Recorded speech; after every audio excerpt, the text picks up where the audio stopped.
Setiap kali tengok harga emas, rasa FOMO, rasa panik. Video ni khas untuk anda. Okey, pertama sekali, kalau nak beli emas, guna duit lebih. Kalau kita guna duit jangka masa pendek, bulan depan nak guna tu, memang kita akan panik dengan harga emas. Kalau kita guna duit jangka panjang, kita takkan risau dah harga naik ke harga turun. Yang kedua, kita kena sentiasa ada reserve cash. Dekat mana-mana account bank lah, sama ada tabung haji, ASB ke, supaya bila harga emas turun, kita perlu pakai duit. Kita tak perlu jual emas kita. Kita gunakan duit yang ada sahaja dalam bentuk tunai. Yang ketiga, kita konsisten je menabung mengikut berapa bajet yang kita ada. Sebab yang kita boleh kawal adalah bajet kita. Harga emas naik dan turun ni, kita pun tak boleh kawal. Tak ada siapa yang boleh kawalnya.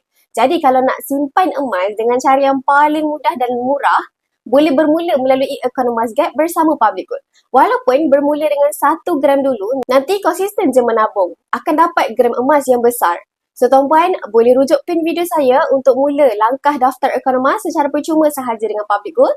Selepas mendaftar, saya akan bantu tuan-puan dengan cara dan langkah yang terbaik menabung emas di Public Gold sesuai dengan bajet anda masing-masing.